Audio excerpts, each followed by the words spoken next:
আসসালামু আলাইকুম, কেমন আছেন সবাই? আশা করি ভালো আছেন। সহজ লর্নিংয়ের পক্ষ থেকে সবাইকে জানাই আন্তরিক শুভেচ্ছা ও স্বাগতম।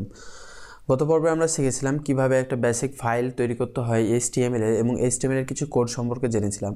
তো আজকে আমরা জানবো হেডিং, HTML এ কীভাবে হেডিং ইউজ করা হয় এবং কীভাবে প্যারাগ্রাফ ইউজ করা হয়। তো চলুন শুরু করা যাক। গতকাল আমরা একটা ফোল্ডার তৈরি করেছিলাম ক্লাস 1 নামে, আজকে ক্লাস 2, সেজন্য আমরা ক্লাস 2 নামে একটা ফোল্ডার তৈরি করছি। এবং গতকালে আমি দেখাইছিলাম কিভাবে একটা HTML ফাইল তৈরি করতে হবে। তো ডান দিক ক্লিক করে নিউ থেকে একটা টেক্সট ডকুমেন্ট নিতে হবে। এখান থেকে আপনার একটা ফাইলের নাম দিতে হবে। আমি index.html ফাইল, আমরা HTML ফাইল ক্রিয়েট করছি, সেজন্য .html ফাইল আমরা লিখব, .htmlটা লিখব।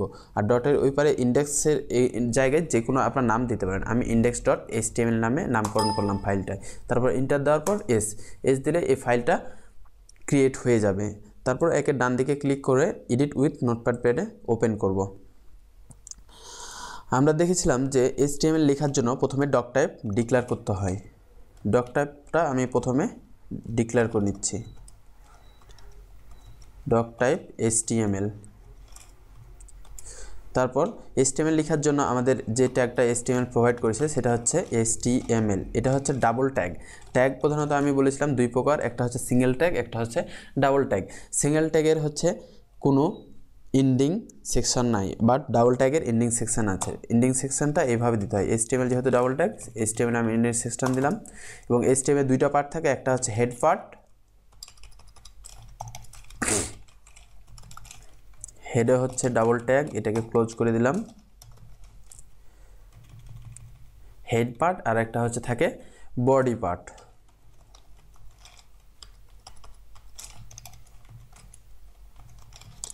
বডি আমরা দিলাম বডি, এটা ক্লোজিং ট্যাগ।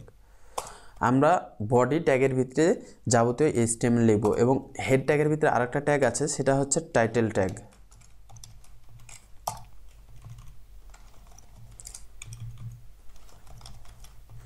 টাইটেল, এখানে একটা হেডিং অ্যান্ড প্যারাগ্রাফ, PR একটা আমরা একটা এখানে টাইটেল দিয়ে দিলাম। এ পর্যন্ত কালকে দেখেছিলেন। আমি এই ফাইলটা যদি নোটপ্যাডের থেকে আমি রান করি, লঞ্চ ইন ক্রোমো দিয়ে, তাহলে ফাইলটা রান হবে। এই যে আমাদের এখানে চলে আসছে হেডিং এবং প্যারাগ্রাফ, হেডিংটা। এখন আমরা আজকে দেখব HTML এর ভিতরে কিভাবে আপনারা হেডিং ব্যবহার করবেন। তো হেডিং আছে মূলত 6টা। তো আমি প্রথমে একটা হেডিং দেখাই। সবচেয়ে বড় হেডিং হচ্ছে H1, এবং হেডিং ট্যাগগুলো হচ্ছে সবগুলোই ডাবল ট্যাগ। H1 হচ্ছে একটা heading, this is our first heading, HEADING, this is our first heading. তো এটা সবসময় মনে রাখতে হবে যে আমরা যখন ডাবল ট্যাগ লিখব, দুইটা এলিমেন্ট, এটা হচ্ছে ট্যাগের স্টার্টিং ফর্ম আর এটা হচ্ছে ট্যাগের এন্ডিং ফর্ম। স্টার্টিং ফর্ম এবং এন্ডিং ফর্মের মধ্যে যা লিখবো সেই ট্যাগের ভিতরে সেটা হচ্ছে থাকবে। আমরা একটা হেডিং ট্যাগ নিলাম, হেডিং ট্যাগ সেটার নাম হচ্ছে H1 ট্যাগ। H1 ট্যাগে this is our first heading লিখে Ctrl+S দিয়ে সেভ দিলাম। সেভ দেওয়ার পর আমাদের ব্রাউজারে গিয়ে এই পেজটা রিলোড দিলে আমাদের ফার্স্ট হেডিংটা প্রিন্ট হয়ে যাবে। এটা হচ্ছে প্রথম হেডিং। এরকম হেডিং আরও 5টা ট্যাগ আছে, আমরা একে একে দেখি। এটা হচ্ছে হেডিং 1, তারপর আরেকটা হেডিং আছে যেটা হচ্ছে হেডিং 2। আমরা এটাকে কপি করে এখানে দিয়ে দিই। এবার যদি রিলোড করি তাহলে দেখতে পাবেন হেডিং 2টা হচ্ছে হেডিং 1-এর চেয়ে একটু ছোট দেখাচ্ছে। আরও আমরা হেডিংগুলো দিয়ে দিই একে একে। হেডিং 2 আছে 3, 4, 5, 6। আমরা এখানে 2 ব্যবহার করব, এখানে 3, এখানে 4, এখানে হচ্ছে 5। আমাদের টোটাল 6টা হেডিং। হেডিংগুলোর নামকরণ এইভাবে করা হয়েছে, H1 থেকে H6 পর্যন্ত। এগুলো হচ্ছে ডাবল ট্যাগ। আমি সবগুলো একসাথে দেখিয়ে আমি ইন্টার মারছি। তারপর এখানে দেখতে পাচ্ছেন হেডিং 1টা হচ্ছে সবচেয়ে বড় হেডিং এবং হেডিং 6টা হচ্ছে সবচেয়ে ছোট হেডিং। আপনারা দেখতে পাচ্ছেন হেডিং 1 বড়, তারপর হচ্ছে হেডিং 2, তারপর হেডিং 3, তারপর হেডিং 4, তারপর হেডিং 6, তারপর 5, তারপর হচ্ছে 6। এইভাবে পর্যায়ক্রমে হেডিংগুলো HTML-এ ব্যবহার করা হয়। তো আমরা জানলাম কি হেডিং হচ্ছে 6টা হেডিং আছে HTML-এ, সেটা হচ্ছে H1 থেকে H6। এবার আমরা প্যারাগ্রাফ দেখব। তো HTML-এ প্যারাগ্রাফ লেখার জন্য বা প্যারা টাইপের কোনো কন্টেন্ট লেখার জন্য সেটা একটা ট্যাগ দেওয়া হয়েছে, সেটার নাম হচ্ছে পি ট্যাগ। পি হচ্ছে ডাবল ট্যাগ, সেই জন্য আমরা স্টার্ট ফ্রম করলাম এবং এখানে এন্ডিংটা করে দিলাম। এন্ডিং ট্যাগ দিয়ে পি ট্যাগটা এন্ডিং করে দিলাম। তো এখানে আমি একটা যা লিখবো এর ভিতরে তা প্যারাগ্রাফ আকারে দেখাবে। দিস ইজ আওয়ার প্যারাগ্রাফ,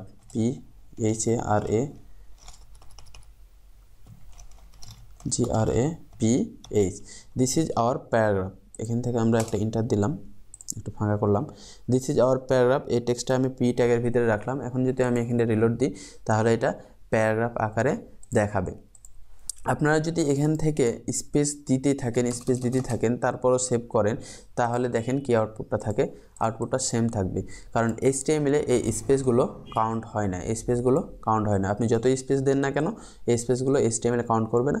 শুধু এই পি ট্যাগের ভিতরে যা আছে তাই আপনাকে সুন্দরভাবে ওখানে প্রিন্ট করে দেখাবে। তো আমরা একটা প্যারাগ্রাফ, বড় একটা প্যারাগ্রাফ নিয়ে আসি নেট থেকে। আমি ডামি টেক্সট কিছু নিয়ে আসছি লরম ইপসন।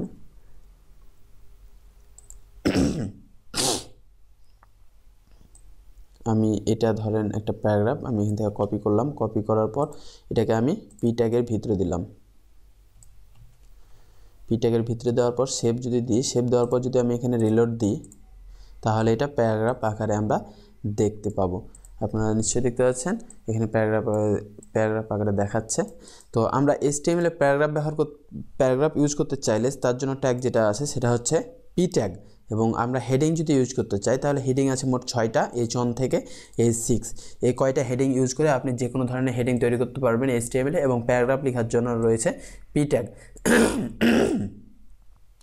তো আজকে আমরা দেখলাম HTML-এ কীভাবে হেডিং লিখতে হয়, হেডিংগুলো 6টা দেখলাম, এবং প্যারাগ্রাফ ট্যাগটা পি ট্যাগটা দেখলাম।